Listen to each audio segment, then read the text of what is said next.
Sunday was Mother's Day, and Black churches around the country were packed. Well, that is, those churches that are still remaining. A new report out shows that Black churches around the country are closing at alarming rates. Some blame gentrification, others say it's the church's fault for veering towards a destructive prosperity ministry that placed the wealth of the pastor over the needs of the congregation. What's really going on? And are Black churches in crisis? My experts have answers, all coming up next. Live from Los Angeles, this is the Special Report with Areva Martin.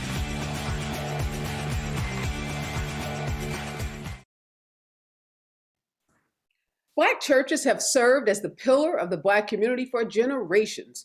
But in recent years, many Black churches have closed, and those in the healthcare community are worried that the closures may create a public health crisis. See, during COVID-19, the height of the pandemic, Black churches became a trusted source for disseminating information on where and when to get tested, vaccinated, and they were very, very instrumental in dispelling inaccurate information on the virus. However, a recent Black Enterprise article highlights a new report out by the Brookings Institute that found that Black churches have been closing. Now, this report cites myriad reasons, including aging congregations and gentrification.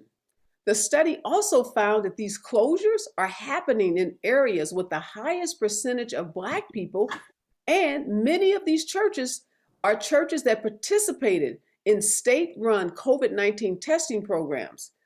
These churches were also in areas where there was the greatest rates of COVID positivity. What does all of this mean for Black communities going forward?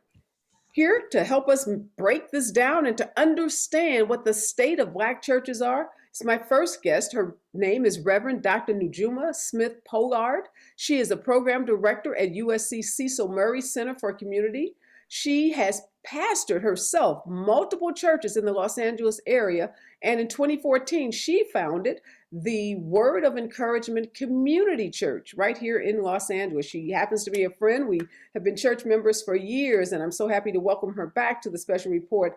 They call her Dr. Juju, so I'm going to call her Dr. Juju this morning. Good morning and welcome, Dr. Reverend Najuma. Yes. How have you been? First of all, let me just ask you that. I'm great, Areva. Thank you for having me on. I've been great. It's good to be on with you, and great to be on your show with you.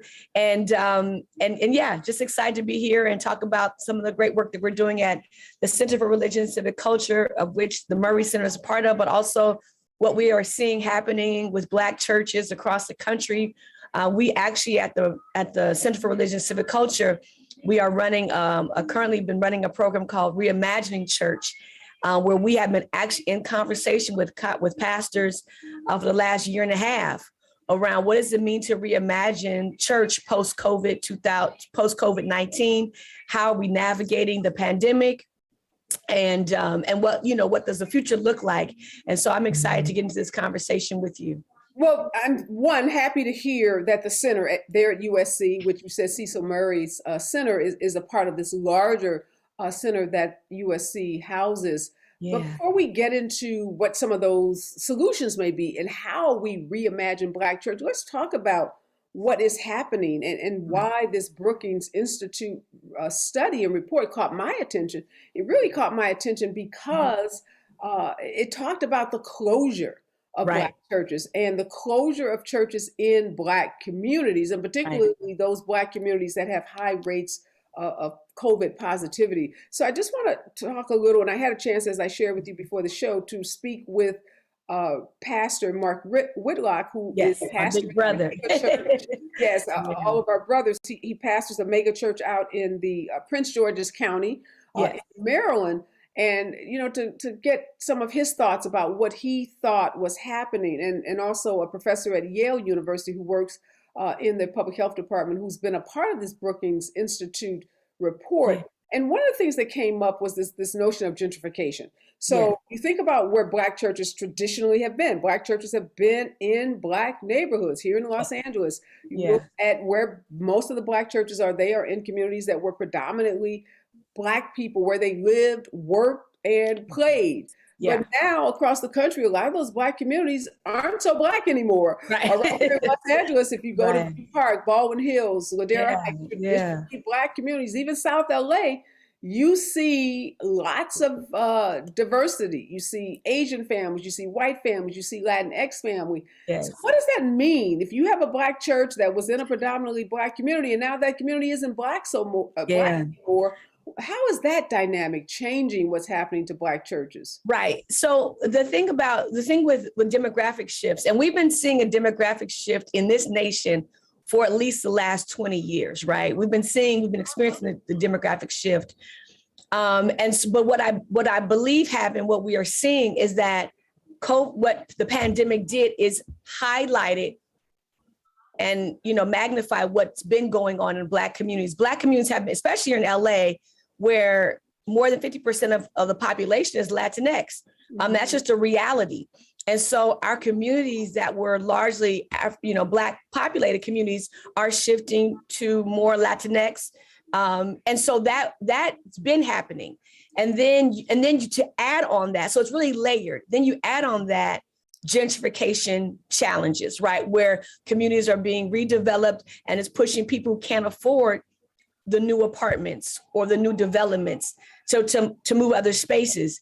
And so the deeper issue is not just gentrification, but an economic issue, Areva, where pockets of our communities have not been properly, prepared, not supplied, not, cared for economically, where there's been a disparity in the economic and the distribution of wealth, a disparity in education that also limits a person's opportunity for economics.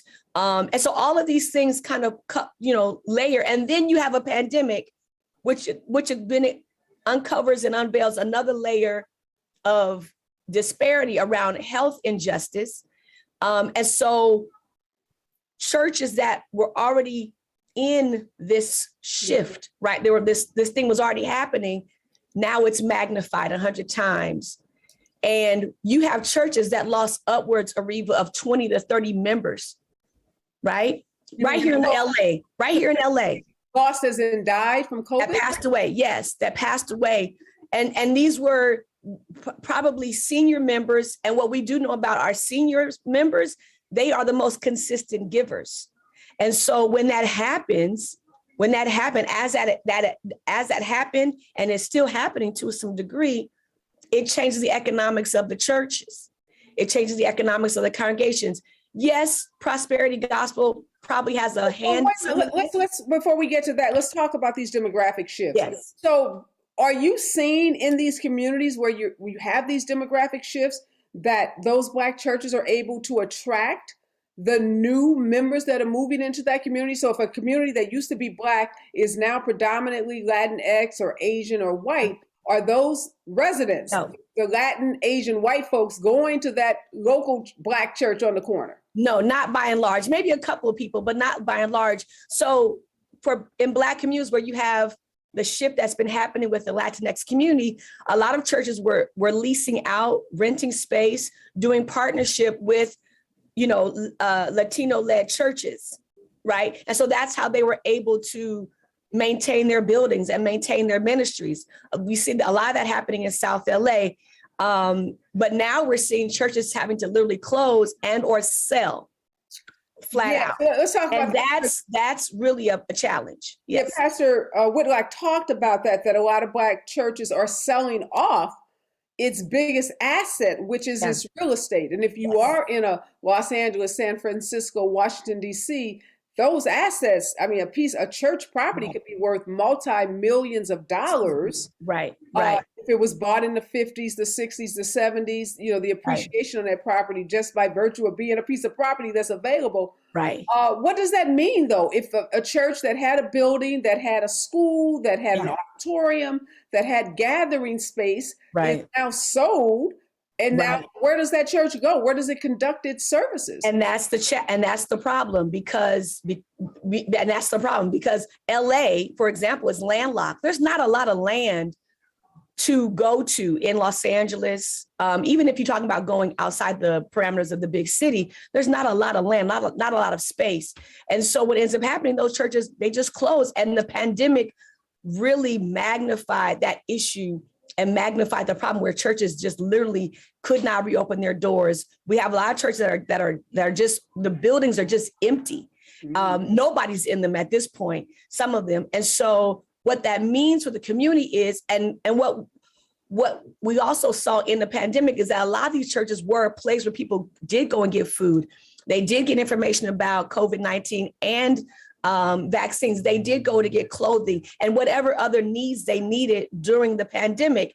So when that shuts down, that eliminates that resource in that immediate community, that eliminates that opportunity in that immediate community. And now people have to figure out how to get their need somewhere else. The challenge is that that person, that resident, may not have a car. They may not have the money to get in an Uber. So now people are left just kind of like not stuck, but not really having access. And that's a huge challenge, is it limits accessibility to information, accessibility to services, and immediate needs that communities often tapped into their local church for, even if they weren't a member. Right. So we know, Reverend Najuma, particularly in a city like Los Angeles, if you wanted to get information out to the Black community, if you wanted to tell them about a new program for screening for mammograms or diabetes or a new college scholarship program, you would see elected officials, politicians, their staff line up on Sunday mornings because they knew that if they came into a Black church, many churches have multiple services, they may hit in one visit literally 2,000, 3,000, 4,000 African-American people. And in a way that they couldn't otherwise communicate with those people. So if government would use Black churches to disseminate information, do you see that same government coming to the aid of churches because they recognize that if those churches close or those buildings are empty, they no longer have a pathway. They no longer have a way to communicate with the Black community. Are they signing up with money or anything? Right. And during the pandemic, a lot of those conversations happened with our governor, with our local electeds around assisting churches and congregations to stay open, assisting churches and congregations to stay open and provide services. And even now, even we know that there are Cal Endowment, they have a program where they're looking at this issue as well. And so part of what has to happen, continue to happen, Areva, is the conversation we were having during the pandemic. We were talking to the governor, talking to the mayors, talking to local politicians. And let me say this, those conversations are still happening. Even as we're looking at the new mayor of LA, those faith leaders are talking to, our future electeds about, hey, we're going to need some assistance because we're still a huge voice for the community. People still look to their spiritual leaders for instruction and information in times like these, especially around critical issues related to health, related to economics and jobs and so on and so forth. And so that is what we had those conversations during the pandemic, and we're still having them, but we need more resources to come to help sustain congregations, because what we do know, when congregations go away out of communities, that limits accessibility to those who cannot run to the hospital or run to, this location or that location. The local church really is that voice for local communities. Yeah, we talked, obviously health, economics, jobs, but another big part that the Black church plays is in getting out the vote. Absolutely. Sunday before Tuesday on election days, again, you typically will see elected officials from the president down to your local school board member visiting large Black churches to, again, encourage those voters, Black voters in particular, being the backbone of the Democratic Party, encouraging those voters to get to the polls. Absolutely. But what we've seen, Reverend, is this shift away from buildings to the internet. Yes. So during COVID, lots of churches, had to put their services online. Right. Some reported doing even better because they didn't have the overhead of a church building. They were able to get offerings and financial gifts from around the world. Absolutely. So in the conversations you guys are having at USC in this center, are you looking at the possibility that the Black church as we knew it, this structure, people came to get fed spiritually and literally to get food, Absolutely. it's now going to exist, but not in a physical structure. It's going to exist on the internet. Right. It's just going to, it's going to exist largely in both formats. And so while we understand that the internet, social media, that digital space, let's say digital space, has opened up a whole nother realm for congregational engagement. Pastors, the spiritual leaders still are a leading voice in their communities. That's not going away. People still listen to their pastors, their imams, their priests, et cetera, et cetera. And so the digital space allows the voice to still go out, but people still need in-person engagement. And so what we're seeing more of, Areva, is that the word that's out there now is a hybrid, where congregations largely exist in the digital space, but now we're using our in-person gathering for more of engagement as it relates to social justice work, community work, development, information gatherings. And so, even our church, we're doing an information gathering this week around some things happening in LA with Metro and the Vermont Corridor. So you'll see congregations using their in-person space for a lot of because the engagement still has to happen in person. Whereas I can still use my voice in the digital space to get out information around voting, to get out information around vaccines, or whatever the case might be. And so a lot of churches are building out, and that's part of why we're doing this work on reimagining church. It's like, how do we build out our congregational spaces, even if we're not existing in the building largely? But how do we build out our ministries? How do we build out our work, our service, so that they can exist in both spaces and still maintain our service to communities? Because if that goes away, if we don't sustain that, and we do need the government to be a part of that sustaining work, then communities will suffer. And that goes for Black communities and Latinx communities. You mentioned social justice. So one of the things that, the critique of the Black church is, it's not just the gentrification. It's not just the demographic shift. It's not just the high cost of rent and the high cost of land, but it's the church's own fault that we are seeing the loss in their membership and the closures. And some folks point to, let's start with the AME Church, this huge scandal, $127 million of pension funds that were poorly or maybe even fraudulently invested.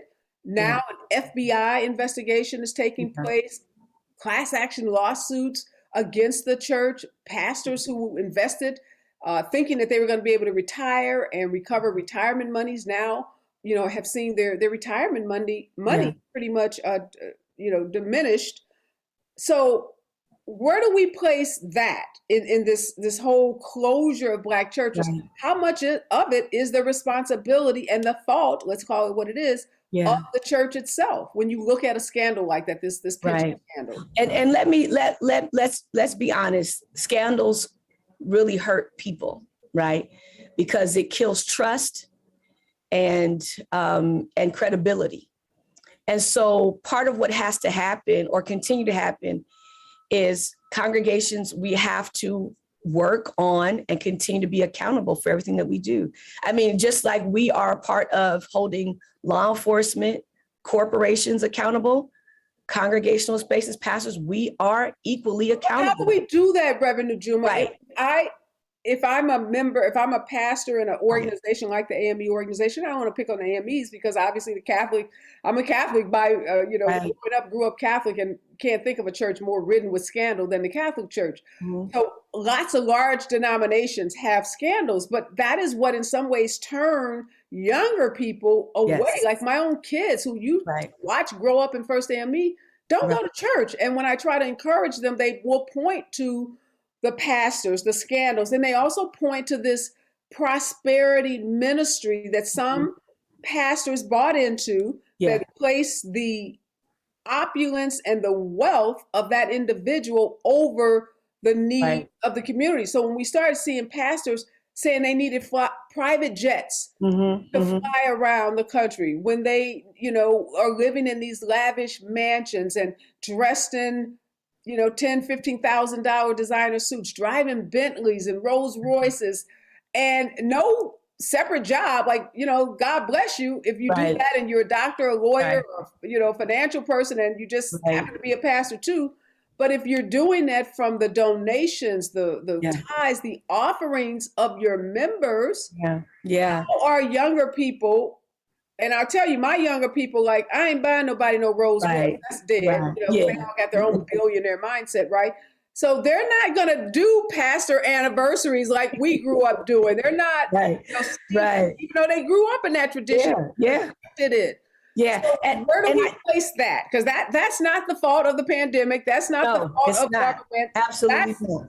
It's accountability internally. It's accountability. And so what we say to younger leaders who want to be in spiritual spaces, who want to be in churches, is don't run from it, but be a part of it and hold the pastor, hold the leadership accountable.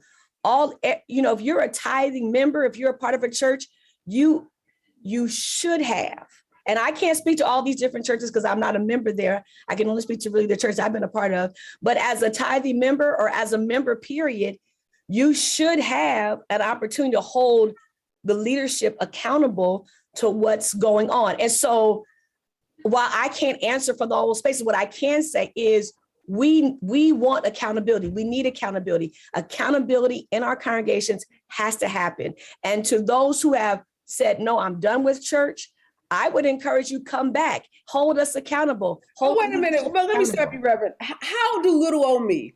So you're not little, Areva, you're not little old you. Little old me, I'm just a member. Yeah. And the church is raising money to give a gift to the pastor, and they want that gift. You have the right. Wait a minute. How can I go against the trustee board, the mothers, the deacons, the elders?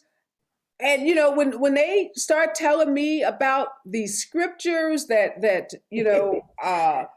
justify this kind of conduct, as a member, you don't feel empowered to go up against. So I think a couple of things we have to kind of resolve, right? That there was a time where it was what the pastor said, what the mothers board, deacons, what you're the scene that you're painting. That season is gone. Congregations, because of just laws being different around nonprofit organizations and how things are set up, that era of no, don't ask questions, don't challenge anybody, don't challenge the pastor, that era is gone, and it should be gone.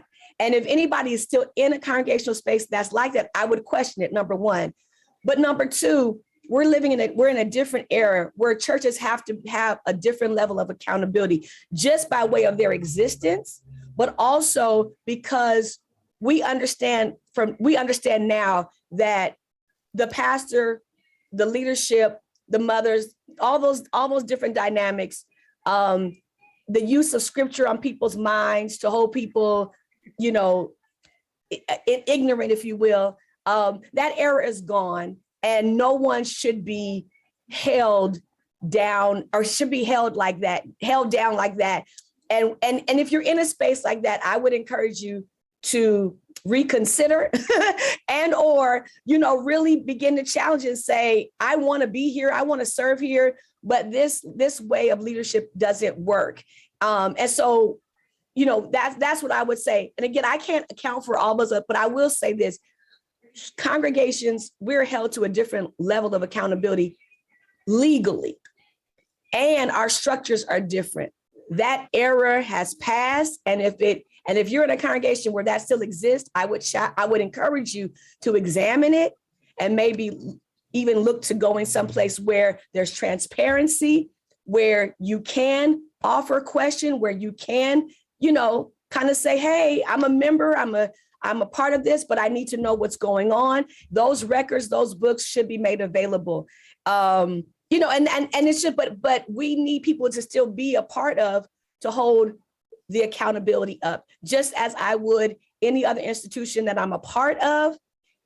I'm responsible to a level of accountability, to hold them accountable, and vice versa. So what I would say to people who have walked away from church, come back and hold us accountable. And when I say us, I'm talking about me too, because I'm a pastor. Come back and hold us accountable, because you're right. The things that we've seen are not okay. And it kills trust, and it kills credibility in a space where people should feel safe to come, and not just to have worship and prayer, but safe to come and sow their tithes and offering, safe to come and serve, safe to give. And so, like everybody else, like all the other institutions, we have to do better, and we have to be held accountable to do better. But we also want to maintain keeping our churches open and viable, both digitally and in person. And and so that's what we're striving towards, because if churches close, if they really shut down, it doesn't benefit the community at all. And so Reverend Whitlock said, I interviewed him Saturday on my radio show, and he said that the Black church in particular was slow to make the kind of transformation that it needed to make in order to appeal to a younger generation. Absolutely. Which is why some churches are closing, because quite frankly, their members are dying off. You mentioned, Yes. elderly members dying during COVID. What is happening now to address the issues of the younger people who want to go to church because they want to see that church engaged in Black Lives Matter protests? They want to see that church take a stance to support women's right to choose, to reject the status quo of white supremacy. How are Black churches in particular responding to where young people are? What I'm seeing, and what a lot of pastors that are part of our reimagining church work, and just part of our network here in Los Angeles, is pastors recognize a couple of things, Reva. Number one, technology is a must. We've got to become, if we're not already, technologically savvy. That is not a choice. It is a must. It's a standard at this point. And so we see a lot of pastors who've had to upgrade not just the church, but themselves around how they're using and engaging digitally. We have to look at other models of ministry. How do I deliver service? How do I engage the community outside the traditional model that maybe our church engaged at one time? Maybe we did engagement, maybe we did door knocking, but now we have to use some of the more popular apps.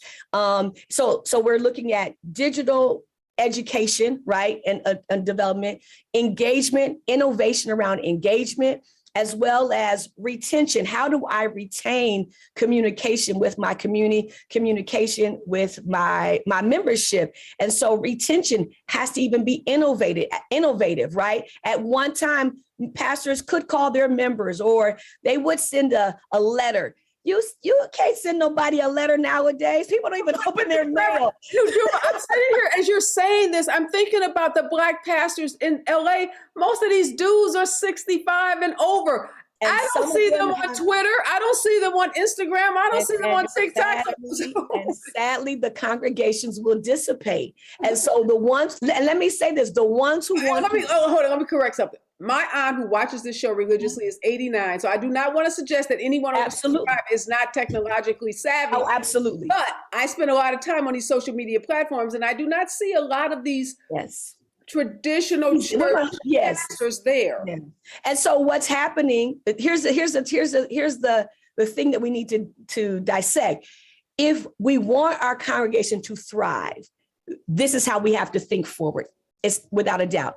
If we want to maintain status quo, then people will maintain status quo behavior. And that's just a fact. And so some have just resolved internally, externally, I'm maintaining status quo. But any pastor who wants to thrive, especially after what we have come through, and God only knows what we're going to face, is thinking about technology, is thinking about innovation, is thinking about engagement.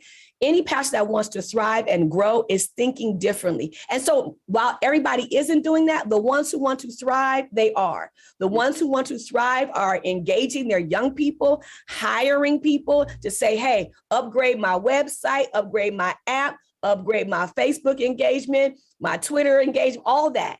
but the ones who don't, they won't. And the reality is everybody won't survive. And it's sad, because what that will ultimately mean is that local communities will be impacted if those congregations, if those churches don't survive and thrive through a season like this. But anybody who my last question for you, I got to get to my other guest. Yeah, no problem. You're prompting so many questions for me.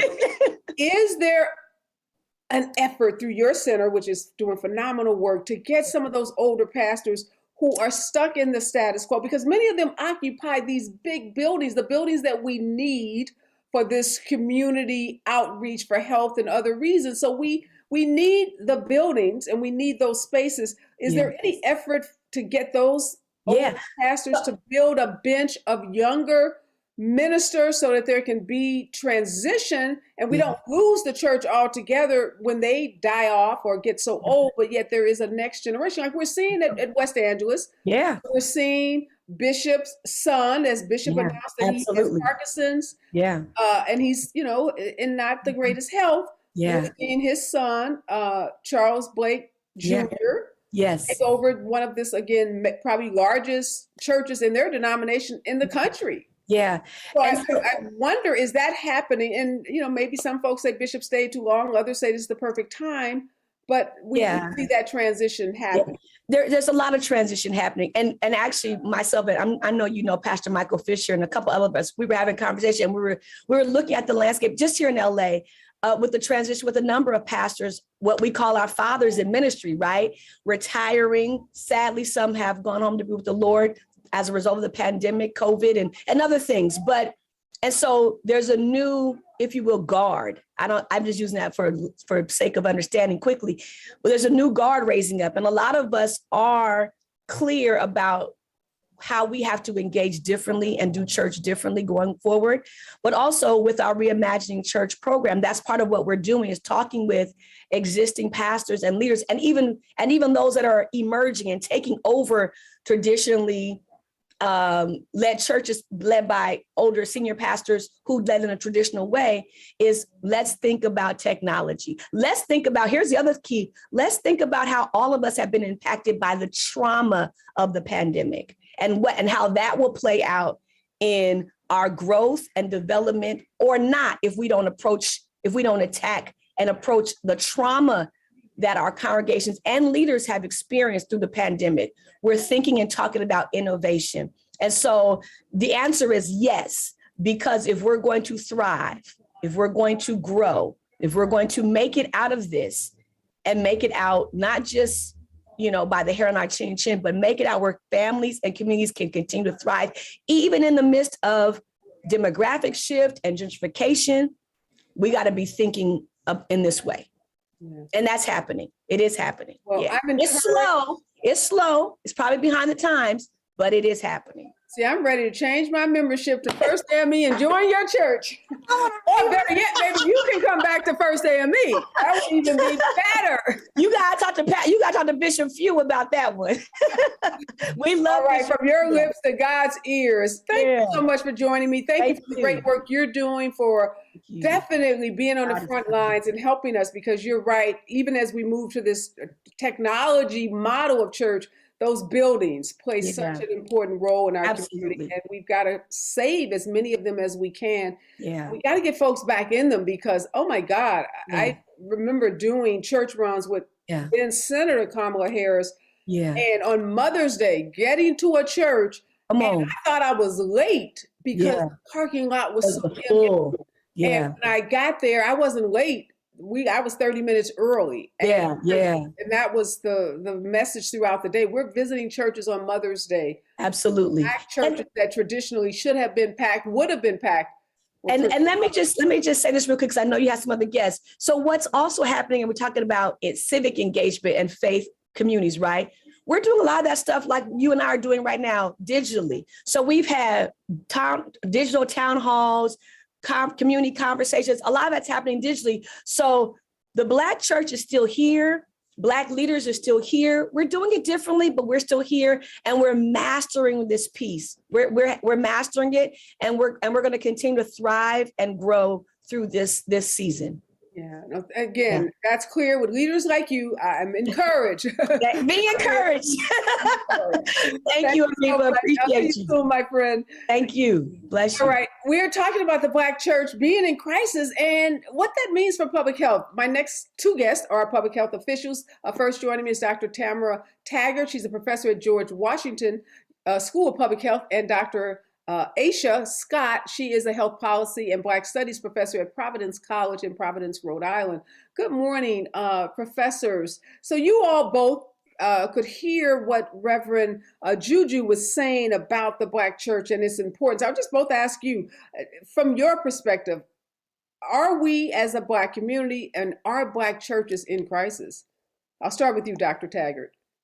Thank you. And thank you for the opportunity to be here and to continue the discussion from Saturday's show. I'm concerned with using the term crisis. I don't want to be dramatic. However, we are, as Reverend Dr. Juju so eloquently stated, we are at a turning point and we need to make some decisions and we need to shift some social norms and shift the ways in which we engage communities and engage congregations as we move forward. Is it crisis level? We're dealing with so many crises right now. I don't want to use that language, but I do say that it's concerning and we need to really move forward with an eye towards moving into this next season. And what about you, Dr. Scott? How are you thinking about, and I agree with you, can we even take another crisis? I don't know. We have so many. Right. But there's something happening, Dr. Scott, in our communities. And the pandemic obviously has highlighted that and has, accelerated what may have been the inevitable demise of some of these churches. And this study from Brookings, Dr. Ransom at Yale said he was encouraged to do it because he was walking around his neighborhood in Manhattan and noticed that the church he used to attend or that he saw as a younger person was closed. And it got him thinking about how many churches are closed. And that's really what led him to do this study and these really shocking results that, yes, there was a huge number of Black churches that have been closed in predominantly Black communities. And there was a correlation between those communities and positive COVID rates that was also very alarming. So just to sort of echo with, excuse my voice, allergy season is hitting me a little hard, but just sort of echo what Dr. Taggart said, and to kind of speak on also what Reverend Dr. Juju brought up as well. While the Black church is certainly going through a transition, this is a transition that certainly predates the pandemic. And what I will say is that the Black church is incredibly resilient. It is the oldest and longest standing institution of the Black community. And as such, it has seen us through many crises, of which many other institutions would have been destroyed. So I think that the Black church will certainly rebound and reconfigure itself in order to persist forward.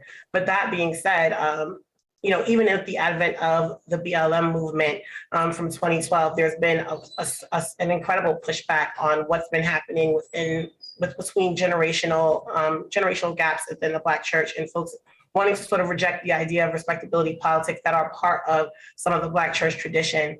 And going back and tying this back into the questions of public health, the loss of the Black church as the central organizing space would be incredibly detrimental.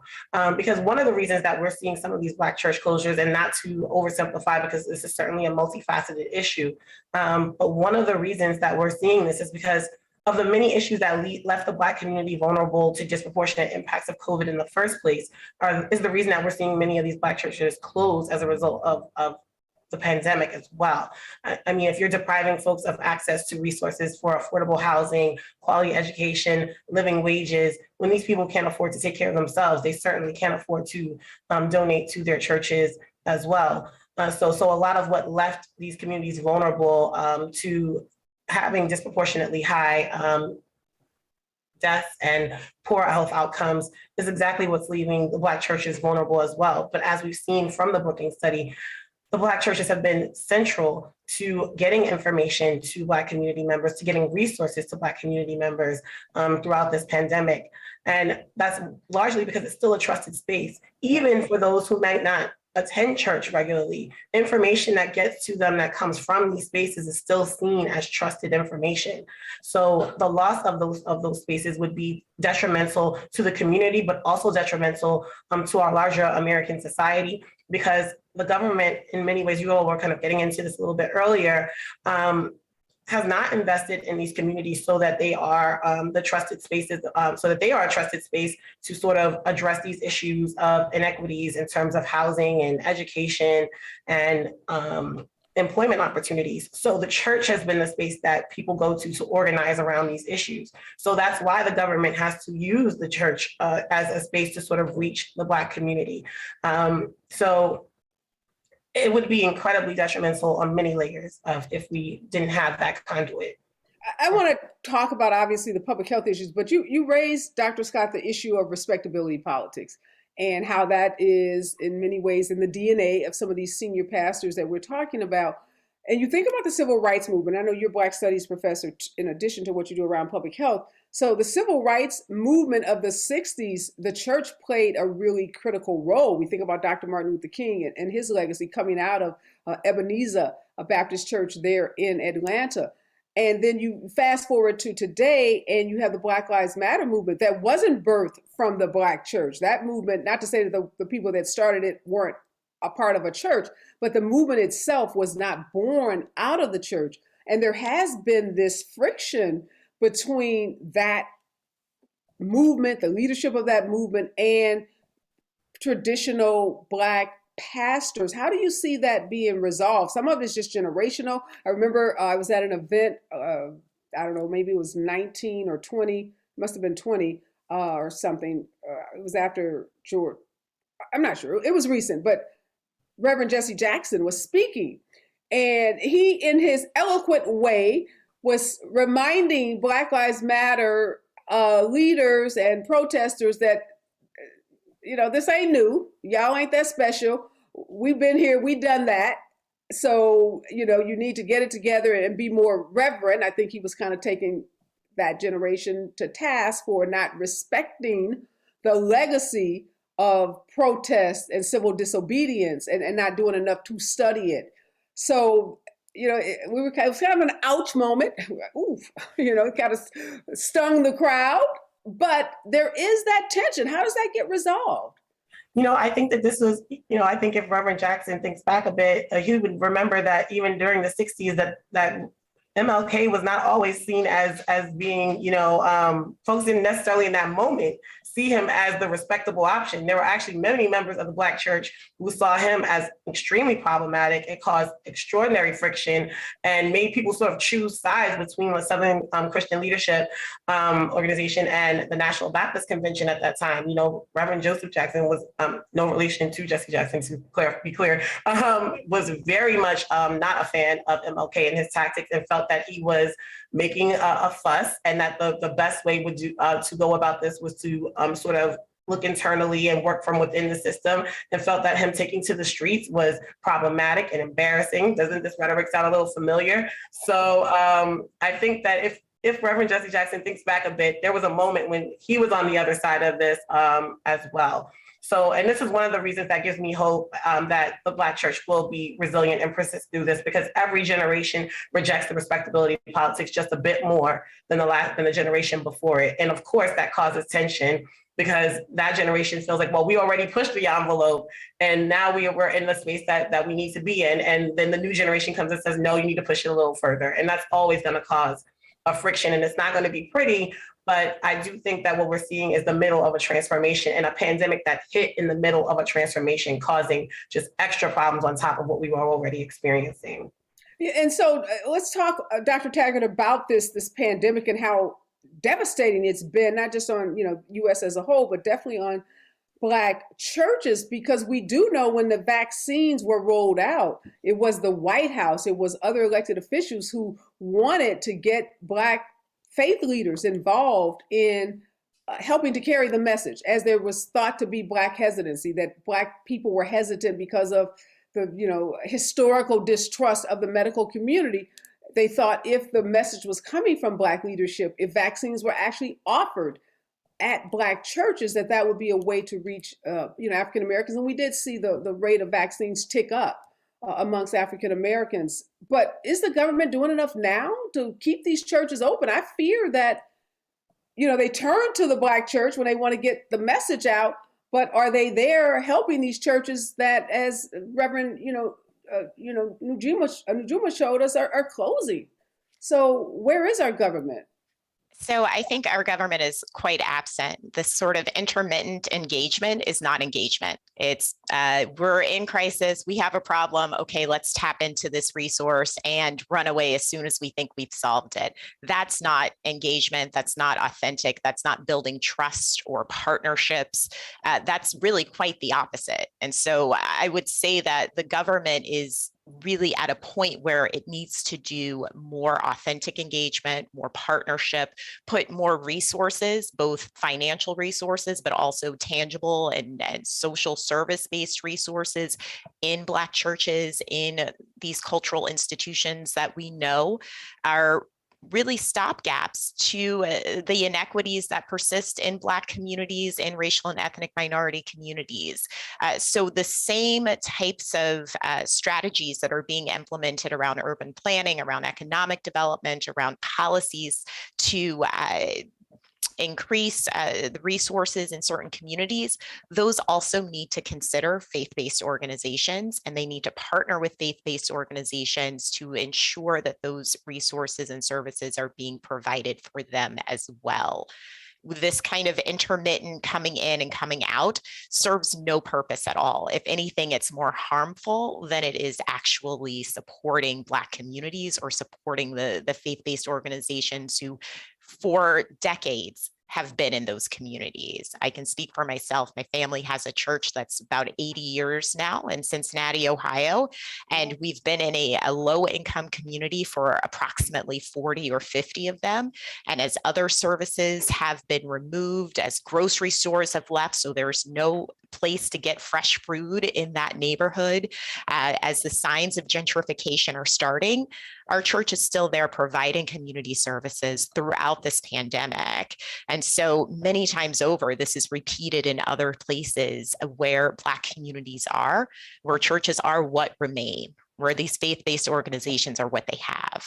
What is the biggest challenge that your church faces, Dr. Taggart? Some of the things that came up in that Brookings Institute report, they talked about gentrification, which you just identified. They talked about the aging of the population of the church, that the church members aging, as well as the leadership. And then I covered with Reverend Juju the issue of distrust that some younger members have of the way some, not all, but some pastors have enriched themselves, and younger people seeing that as being inconsistent, with what they think the church should be doing, or church's reluctance to get involved in some of these social issues, maintaining this notion that there's a separation between church and state, and the church shouldn't be involved in politics. The church shouldn't be involved in some of these bigger, culture wars that we're seeing. What are some of the things that you see most threatening to your church in Cincinnati?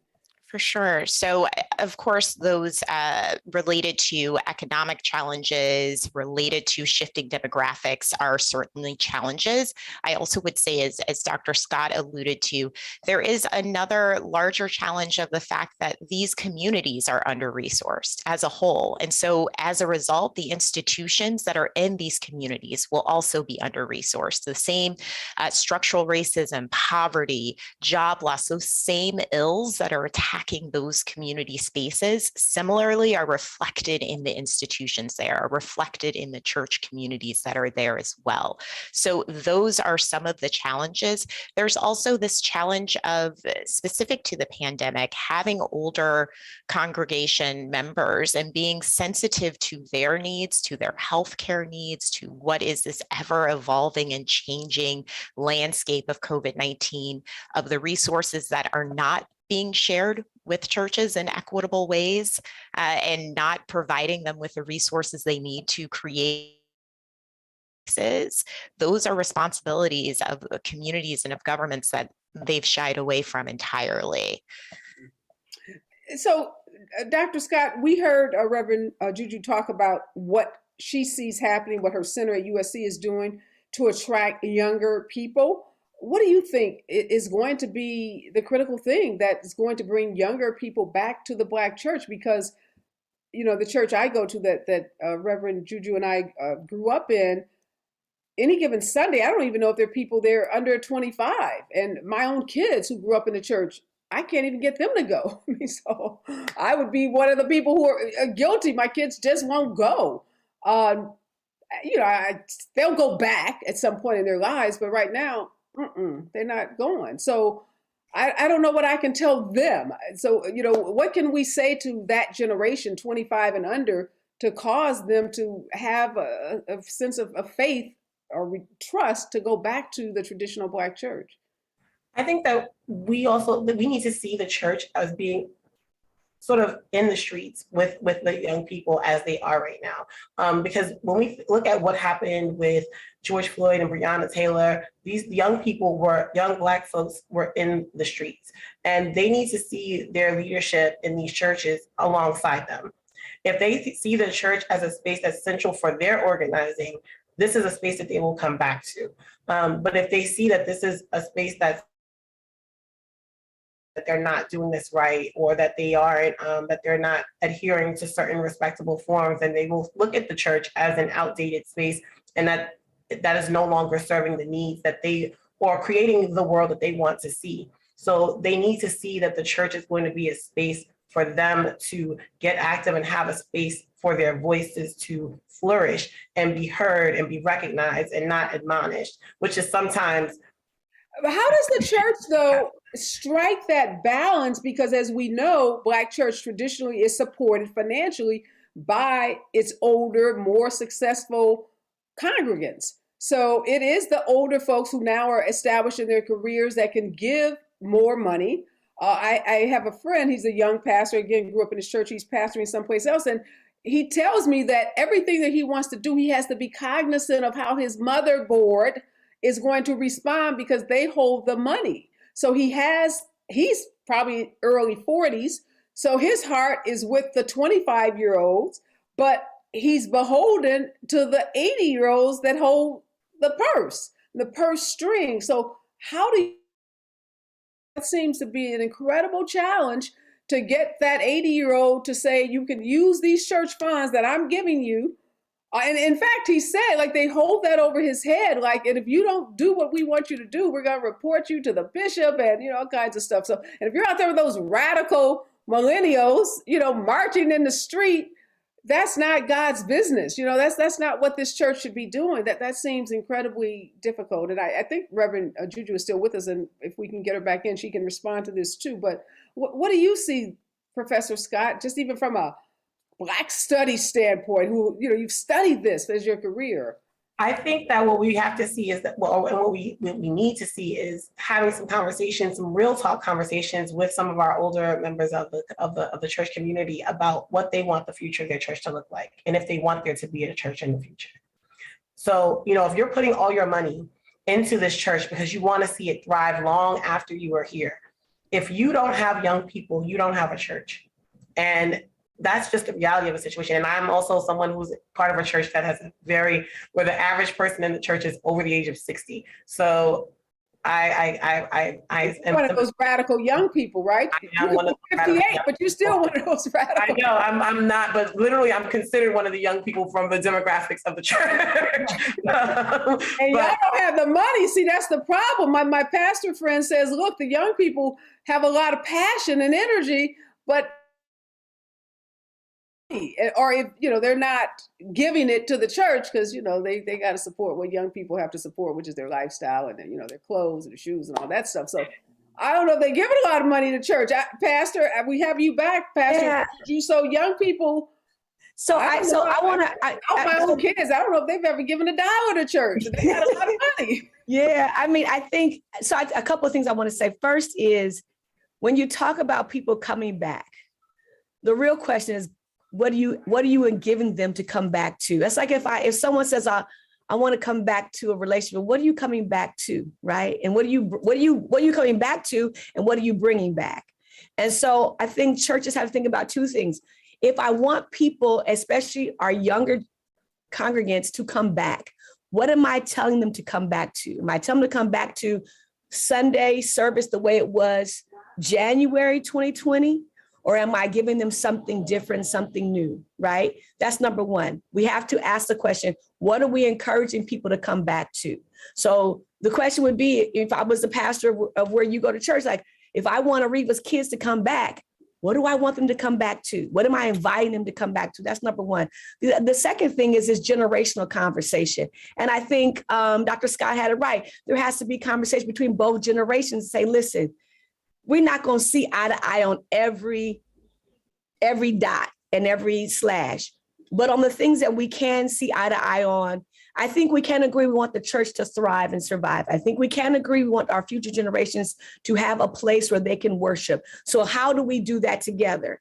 And also respect that there will be some things the younger crowd will do, and there will be some things the older crowd will do, and to let them both serve in their niche area authentically and do that thing, whatever that is. So if the mother's board wants to have the tea, let them have a tea. And if the young people want to protest, then you encourage that and get behind that. I think we have to move beyond the mindset that it has to be one way or the other. The future of the church has to think metaverse, right? And what I mean by that is it has to think outside the box. One of the things, and you know this, Areva, that made Pastor Murray the genius he was, is he had that sign on the back of Fame's wall that said, beyond the walls of the church. He always challenged us to think beyond the walls, not just beyond the walls of the building, but beyond the walls of our own thinking, beyond the walls of what's been traditional, beyond the walls of what's always been the norm. And, you know, there's a great book, The Autopsy of a Deceased Church. And one of the keys to that is, that's by Thomas Rainier, I believe, is the statement, we've always done it this way.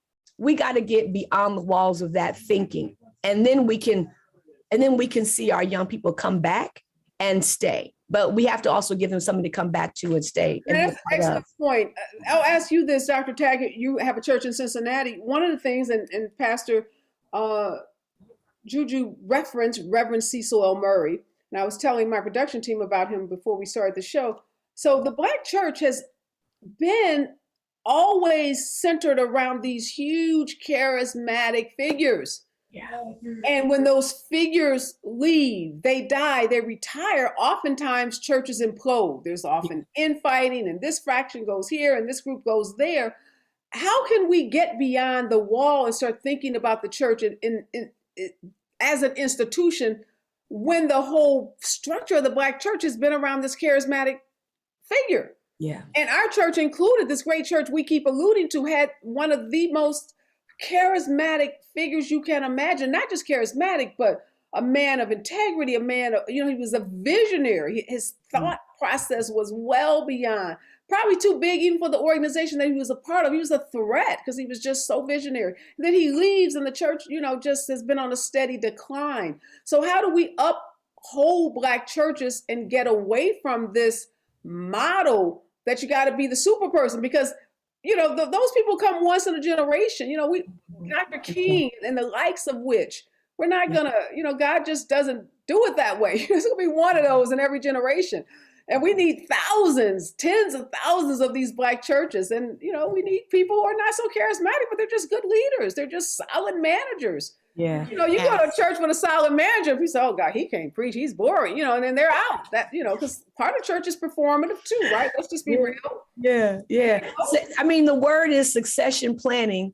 I don't know if the Black church has mastered that well. And certainly when you talk about denominations, some denominations, as we know, Areva, function differently. So you don't actually get to succession planning because the way in which new pastors are brought in. And so that ends up being a challenge of the denomination, not just the individual church. Yeah, and I'm running out of time, but I do want the doctors, you guys just quickly, what do you think about that, Dr. Taggart? Can the Black church survive if we don't change that structure of a lot of churches and get away from this reliance on this charismatic figure, whether it's a man or a woman? I agree. We have to investigate and stay in tune to succession planning, but also we need to remember that we need to work collaboratively. So often when there is that charismatic leader, and this isn't to say that that's a problematic model, but that leader leads and they move forward with a vision. And part of what we have to do when we restructure is to bring others along with our vision and do so in a very collaborative and owning type of process so that everyone feels part of those decisions, part of the church community, part of that institution thriving for years and decades to come. And even though you still have that leader, you have that person, there are many, many people that are bolstering and upholding that leadership in very structural and supportive ways, without which we will continue to see these falters. I'm sorry, Dr. Scott, I can't even give you 2 seconds because I have a hard out with our team today, but I want to thank all of you for being a part of this conversation. Obviously, we have to have you back. I want to have you back to continue this conversation. So much more to talk about in terms of how the Black church plays such a critical role, not only in our public health, but we talked about voting rights and economic empowerment of the African American community. So thanks to all 3 of you for joining me this morning in this really critical conversation. I want to thank all of my guests. My words to live by for this incredible show is church beyond the walls. That's it. That says it all. We got to think beyond the walls, how we bring people in and how we continue to serve people. And remember that the Black church has been and can continue to be a pillar in our community. I'm out. Y'all be safe out there. Remember, we're all in this together.